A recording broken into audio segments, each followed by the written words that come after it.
경제와 투자를 생각해보는 깊이 있는 시선, 예민수의 딥사이트입니다. 나심 탈렙이라는 분이 옛날에 블랙스완이라는 단어를 꺼내들어서요 히트를 친 적이 있는데 회색 코뿔소라는 단어도 있습니다. 눈에 보이긴 하는데 위험이 그냥 성큼성큼 다가오는 거죠. 지금 뭐 그런 영국으로 경기에 대한 우려들도 있고요. 자이언트 스텝도 그렇게 다가오고 있는데요. 고민들은 많습니다. 우리의 궁금증들 오늘 좀 길을 물을 분이 오셨는데요. 윤지호 이베스트 투자증권 리서치 센터장님 모셨습니다. 어서 오십시오. 네, 안녕하십니까.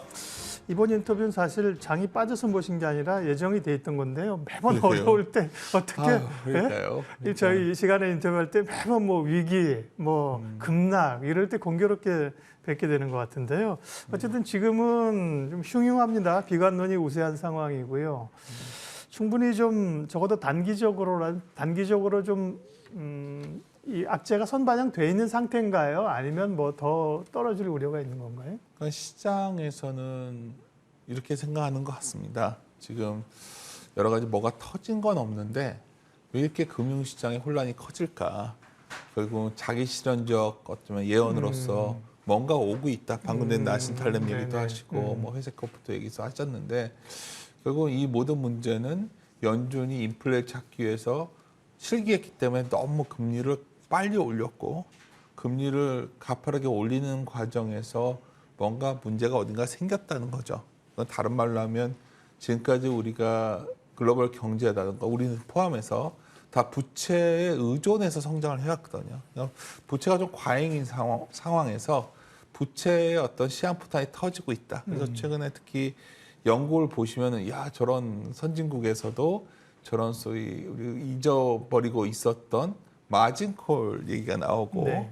또 우리나라 같은 경우에도 최근에 결국 가계부채가 결국 이게 문제가 되지 않을까 이런 얘기로 가고 있는 상황입니다. 근데 제가 이제 그림 하나를 보여드리겠는데 그냥 결론적으로 이제 주식을 우리가 얘기하고 있지만 주식시장의 안정을 찾거나 주식시장에 좀 변화가 있으려면 결국 채권 시장의 좀 변동성이 줄어들어야 되는 상황이 온 거죠. 이 그림 보시면 결국 채권 시장 변동성인 무브가 어마어마하게 올라갔는데 반면에 주식시장의 변동성은 그만 크지 않으니까 어떤 분은 이렇게 생각하시는 거죠. 정말 금융위기 때처럼 아 이제 멀지 않아서 주식시장의 변동성이 본격화될 거야. 뭐 이런 소위 좀 공포심도 갖는 것 같습니다. 그래서 제가 드리고 싶은 요지는 결국 이 변동성 구간이 끝난 거냐 주식에. 이거는 채권시장 변동성은 상당히 진행되었지만 후행적으로 주식시장의 변동성이 뒤따르면서 주가의 하방이 열릴 거라는 어떤 그런 우려가 충분히 제기될 수 있는 시점에 왔는데요. 제가 여기서 이제 좀 두려운 얘기를 드렸지만 다른 말로 하면은 뭐 이렇게 생각하실 수 있지 않을까요? 우리가 지금 불과 올해 봄만 작년 봄만 하더라도 다들 굉장히 긍정적이었잖아요. 4천 갈 것 같았죠. 그렇죠.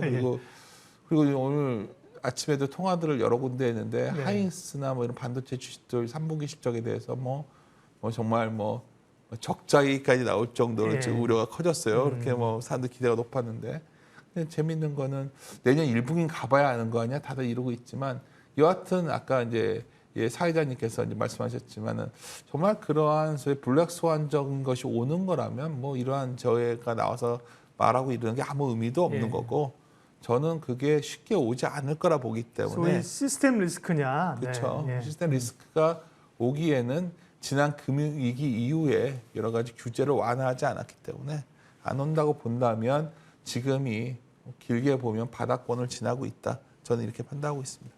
조금 전에 보여주신 그 빅스 차트를 보면요. 다시 한번 보여주면 이제 좀 굵은 주황색, 노란색으로 되어 있는 거 우리가 알고 있는 이제 빅스 변동성 지수고 지금 이제 한 30 위로 올라오지 않았습니까?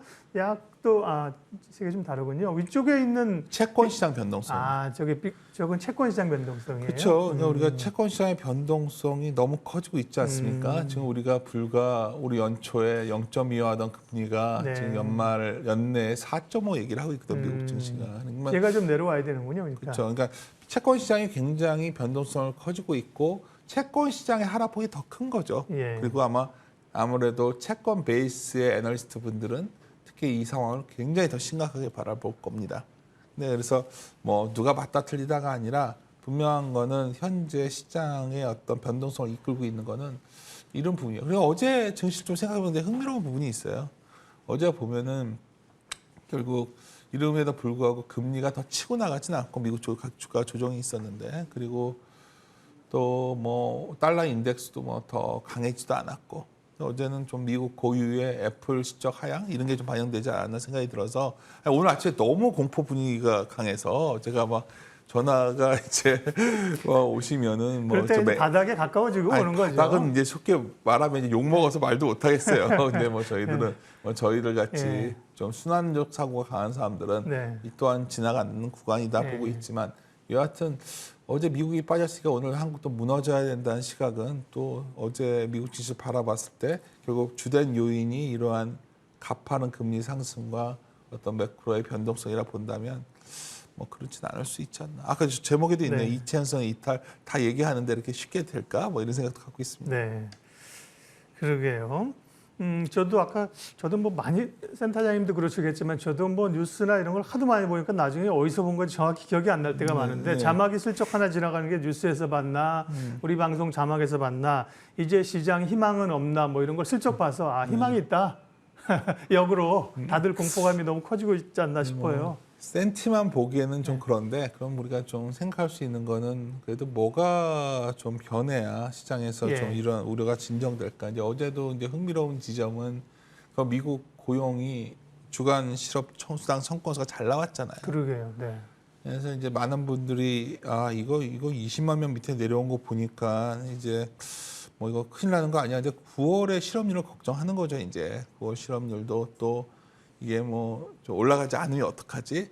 근데 좀 뭐 그것도 한번 보실 필요가 있을 것 같아요. 실업률이 좀 올라간다 좀 보고 있고요. 또 하나는 누가 뭐래도 CPI 발표가 10월 13일 날 있는데 뭐 다들 요새 CPI 다 두려워하잖아요. 그래서 알다시피 지금 현재 뭐 10월 13일 날 나오는 수치가 뭐 컨센서스 보면은 여전히 좀 그렇게 숫자는 좋지 않을 것 같아요. 그럼에도 불구하고 제가 하나 말씀드리고 싶은 거는 이 다음 그림인데, 지난 9월 달에 그 8월 CPI 나왔을 때 나스닥 100의 전 종목이 하락했었거든요. 100개 종목이 그날 하루 다 그날 빠졌다는 진짜 거죠. 그날 정말 심했어요. 네. 제가 이제 농담처럼 네. 방금 전에 방송 들어오기 전에도 이제 통화하신 분한테도 많은 분들이 궁금해하잖아요. 그러니까 어느 날짜 정도가 좀 의미 있습니까? 물어보면 제가 이제 10월 13일 정도 말씀을 드려요. 10월 13일 날도 이럴까요? 10월 13일 날 나오면 9월 13일 날 이제 나스닥 100 종목 전 종목 하락했는데 10월 14일이 되면 9월 수치가 나오니까요. 지금 현재 수치들을 보면 코어 CPI의 어떤 MOM으로는 좀 떨어질 것 같거든요. 현재 컨센서스는.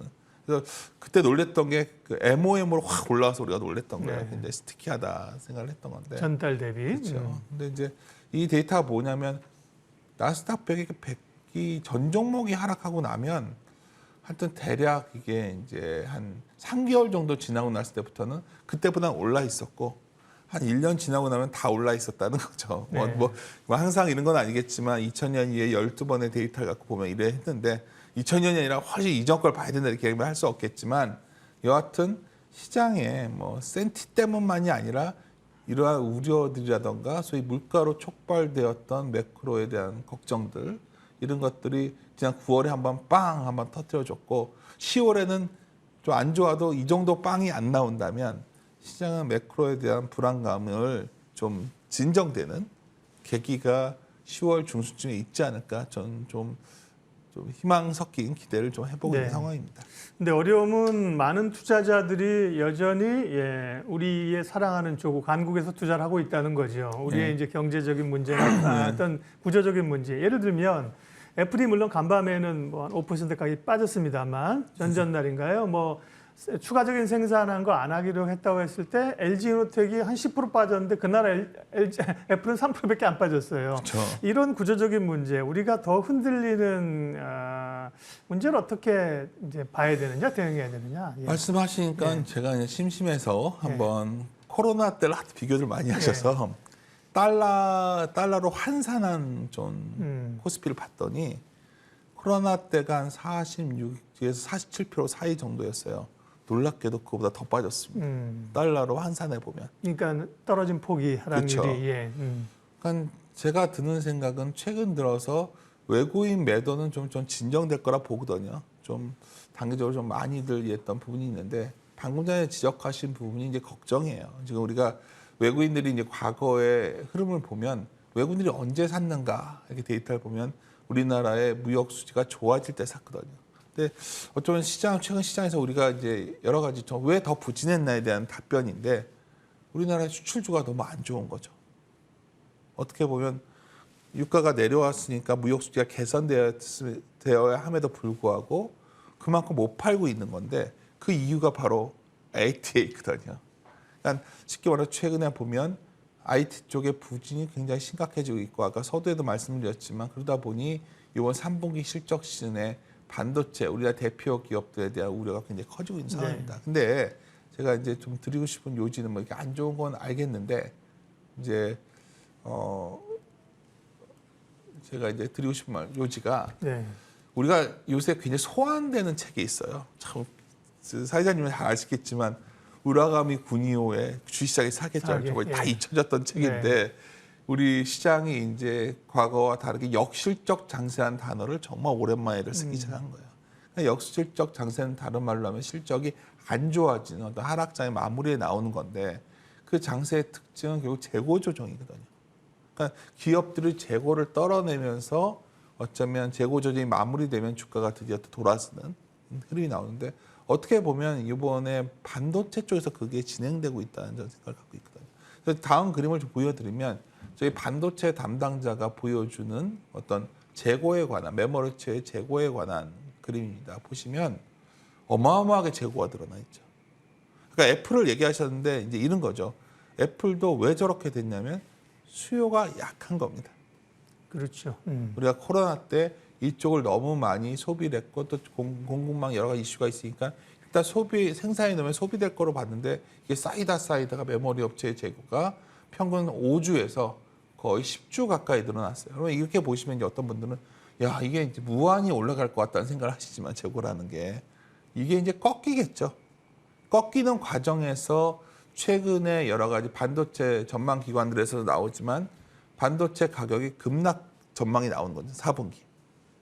밀어내기로 팔아야 되니까.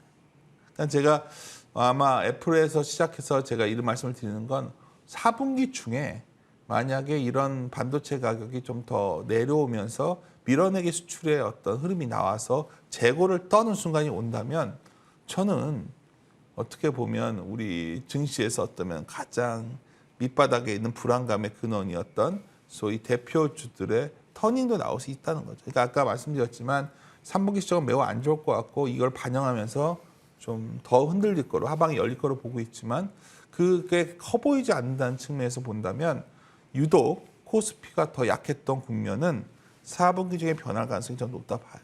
결국 밑에 깔린 거는 우리 지수를 구성하는 대표주들이 현재 상황에서 유독 더 흔들릴 수밖에 없는 상황이었기 때문에 벌어진 이 일이거든요. 그래서 좀 그러한 개선 가능성을 좀 더 이거 역시도 좀 오늘 뭐 다른 분위기 안 좋은데 왜 좋은 얘기만 하나 하실지 모르지만 저는 4분기 중에 이러한 가능성이 있다 보고 있기 때문에 지금 상황은 그렇게 너무나 지나친 비관 쪽은 가지 않으려고 하고 있는 상황입니다. 네.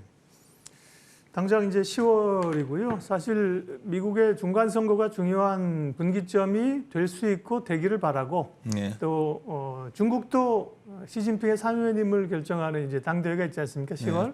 그러고 나면 뭐 또 좀 변화도 좀 긍정적인 변화도 기대하고요.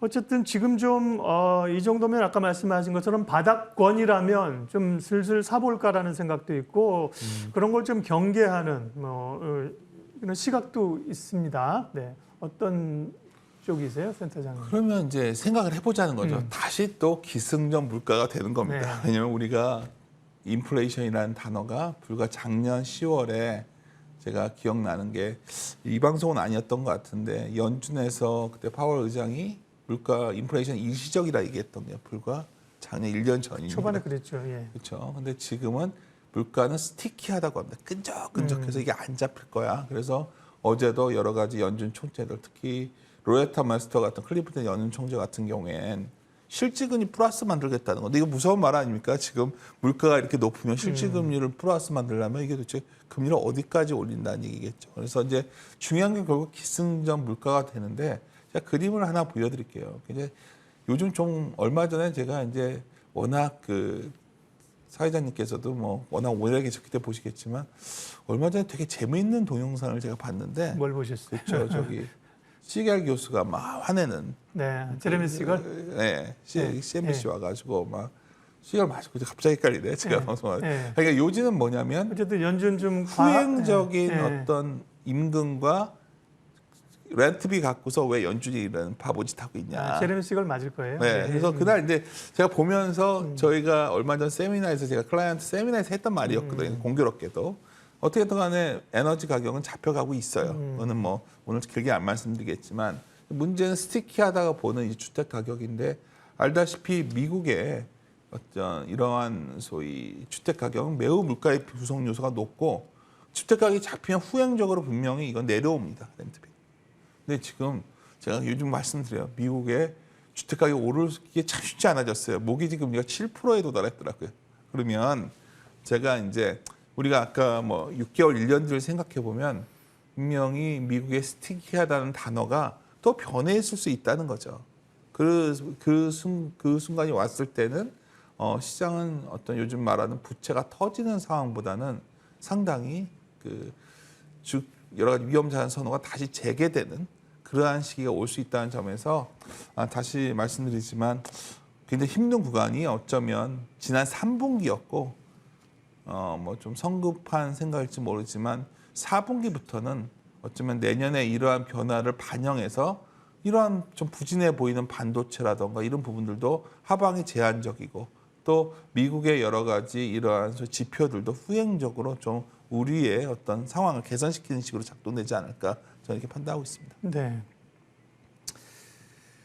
네, 오늘 윤지호 센터장님과 함께 어려운 상황, 이럴 때일수록 저희가 이제 오래 시장에 계셨고 리서치 하시는 분들도 이렇게 리서치 헤드의 시각을 듣고 싶은 거죠.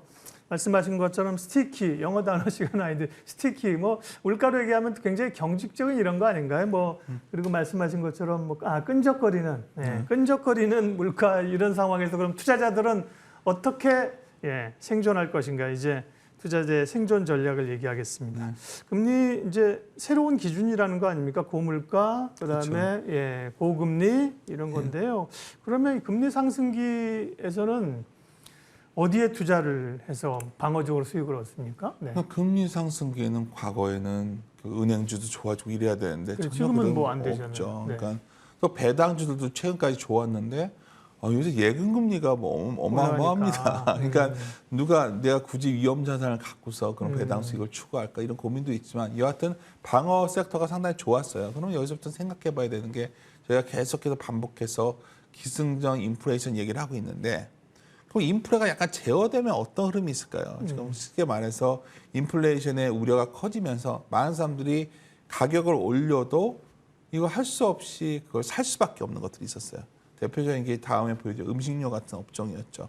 그리고 뭐 예를 들어서 우리 대표주인 뭐 CJ 제일지당이라던가 뭐 동원산업이라던가 뭐 이런 기업들은 음식료 기업들은 아마도 원재료비가 좀만 진정되면 상당히 이익이 개선될 가능성이 높아요. 이것만 있는 게 아닙니다.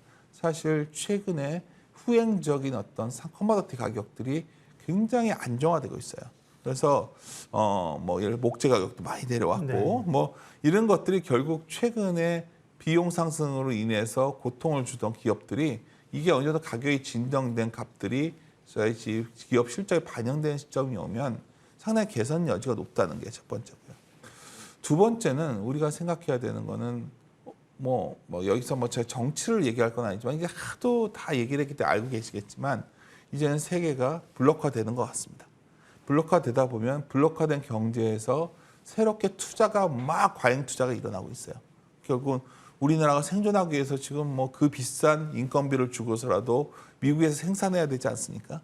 그 관련된 것들이 여러 가지 중간중간에 고통은 있겠지만 여하튼 결국 투자를 늘려서 새로운 밸류체인에 합류하는 기업들 뭐 아까 말씀드렸지만 지금은 가장 최악으로 보이는 반도체나 자동차 같은 곳들이 어떻게 보면 내년에 전반적으로 이게 시스템 위기로 가지 않는다면 뭐 미어도 다시 한 번 이 상황도 올 수 있다. 그러면 오히려 이번 3분기 실적 시즌에 숫자가 깨지는 것이 이런 방향에서 나온다면 저는 그때 오히려 좀 주식을 그때 담아야 되지 않나 생각을 갖고 있고요. 하나 더 추가한다면 굉장히 최근에 지수가 그러니까 많은 분들이 그래요. 저에게 얼마 전에 그 말씀을 어떤 분한테서 제가 페이스북에 올렸었는데 지금이 2007년 가을 같아 보이냐 2000년 봄 같아 보이냐죠. 다 어려웠던 2020년 봄. 네. 2020년 봄은 뭐냐면 코로나 직후 같이 네, 보이냐 네. 아니면 2007년 가을에 정말 그 금융위기 시작점처럼 보이냐. 네. 제가 답변은 둘 다 아니었어요. 첫째, 코로나처럼 보이지 않는 이유는 V자형이 아니기 L자형 경기까지 L자인데 약간 완화는 그래서 그리고 또 금융위기적 상황은 아니라 보니까 그렇게 본다면 지수가 굉장히 돌아서도 지리하게 움직일 거라는 거죠. 그럼 이 과정에서 선택되는 게 소위 주식의 규모라는 것도 중요해진다는 거죠. 시총이. 그래서 저는 그런 구간에서 최근에 동반 개인들이 아마 굉장히 최근에 이제 두려움 속에서 던지는 중소형주가 늘어나는 것 같습니다. 좋은 기업들이 좀 보여요. 그런 좋은 기업들이 어떤 수급 불안으로 해서 급락해 있다면 잘 골라 놓으시면 그 기업들이 아마 내년에 중소형주 중에서 상당히 기회가 올 것 같다 보고 있습니다. 저는. 그래서 규모효과 측면에서 어쩌면 10월의 실적 시즌에 또 우리가 접근해야 될 세 번째 어쩌면 우리의 전략이 아닐까 판단하고 있습니다. 중소형주는 의미가 있죠. 우리가 지금 잊고 있는데 연말에 대주주 양도세 그거 이제 풀렸거든요. 네. 해마다 연말만 되면 중소형주 어쨌든 매물이 있었던 그런 구간도 이제 올해 풀렸기 때문에요. 모멘텀은 되면. 예, 어쨌든 우리는 어떻게 해서 살아남아야 될 것인가. 네. 네. 그 섹터 가운데 음식료 쪽을 말씀하셨고요. 인플레이션을 견딜 수 있는 수혜를 받는 쪽이고 또 음식료는 K푸드잖아요. 지금 K가 붙어야 되는데. 그렇죠. 요새 그러니까, 수출도 네. 잘 됩니다. 그러니까요. 왜냐하면 네. 저희 미디어 때문인지 뭐 제가 가서 먹어보지는 않았지만 네, 좀 이런 그러니까요. 말들이 나오네요. 네. 그다음에 이제 어려운데도 미래를 보면서 투자를 하고 있는 기업들, 반도체, 자동차, 뭐 2차 전지 이런 것도 포함될 수 그렇죠. 있는 미국이 거고요. 네. 딱 세 가지 업종을 얘기하지 않았으니까 결국은 뭐 반도체 얘기했고 2차 전지 얘기했고 바이오 얘기했어요. 얘기했죠. 그러면 네. 이 업종들이 투자를 늘리는데 문제는 뭐냐면 비싼 곳에 투자를 하기 때문에 좀 여러 가지 우려의 잡음이 있겠지만 뭐 많은 분들이 왜 작년 봄에는 10만 전자를 꿈꿨는데 이제는 3만 전자를 꿈꾸는 건 아니지 않을까요? 뭐 사실 5만 원 뭐 전후에서는 뭐 저는 충분히 사실 또 하나 중요한 게 있어요. 지금 사실 뭐 사회자님이랑 얘기하다 보니까 최근 들어서 여러 가지 내년을 바라봤을 때 좀 중요한 변수가 뭘까 뒤져보니 내년에 어떻게 됐던 간에 주식 매수 청구권이 시행령으로 되는 것 같더라고요. 네. 그럼 분할을 하기가 참 쉽지 않지 않을까요? 그렇게 되면 당연히 고질적인 우리나라의 더블 카운팅 이슈, 저희 이중 계산 문제도 좀 해소가 되고 그래서 그런지 최근에 여러 기업들이 좀 서둘러서 이 좀 분할을 하는 것 같아요. 이 네. 부분도 사실 우리 증시에 뒤져보면 긍정적인 부분이 있으니까 제가 굳이 말씀드리자면 오늘 같은 날 뭐 아침에 워낙 다들 막 너무 놀래들 계셔서 마냥 36개 주랭량할 시기는 아니다. 그 말씀을 드리고 싶어서 말씀드렸습니다. 알겠습니다. 섹터 얘기는 더 여쭙고 싶은데 뭐 시간이 많이 필요하고요. 그래서 결론적으로 이제 전략을 좀 마무리할 텐데 아주 멋진 철학적 단어가 보입니다. 종말론적인 시각이 아닌 순환론적 사고로 주식시장에 접근하자. 한마디로 정리가 되는데요. 설명 좀 간략하게 해주십시오. 아니 뭐 요새 하도 이 얘기 다 많이 하고 다녀서 욕도 많이 먹는 말인데 네. 뭐 제가 지금 56인데 그러니까 주식시장 들어와서 배운 교훈은 딱 하나였던 것 같아요. 항상 어떤 주식시장이 이렇게 순환을 하더라고요. 하워드 막스도 그 말을 했던 그렇죠. 거고 뭐 네. 다들 동일하게 이거를 여러 가지 가늠자를 갖고 봐야겠지만 저는 제 방식으로는 밸류에이션을 놓고 보면 항상 뭐 이게 어디까지 빠질지 모르죠. 지난 코로나 때 보니까 PBR이 0.63배도 갔었고 금융위기 때 저점이 0.81배였었거든요. 네. 이번에 거의 0.83배까지 갔어요. 지금 82배. 그러면 거의 금융위기적 레벨에 소위 트레일링 PBR로 저점이 왔다면 여기서부터 뭐 추가적인 낙폭이 있어서 뭐 0.8배 가면 2000한 뭐 6, 7, 70 이 정도 되고 더 빠지면 막 1800도 나오게 됩니다. 근데 이제 제가 드리고 싶은 요지는 뭐 그렇게 갔다는 것을 전제로 바닥을 정확히 알 수는 없고, 여하튼 우리가 1.2배 이상에서는 주식을 줄이는 게 순환 사고로 맞았다면 지금은 오히려 주식을 비중을 늘리는 게 맞다 보고 있고요. 네. 제가 가끔 이 말씀을 드려요. 최근에 이렇게 미디어를 보다 보면 주식 실패담을 담은 그게 많더라고요. 그래서 그런 걸 좀 감안하시면 좋겠다 말씀드리고 싶네요. 네, 오늘 딥사이트 이베스트 투자증권 윤지호 리서치 센터장님과 함께 했습니다. 시간 내주셔서 고맙습니다. 네, 감사합니다.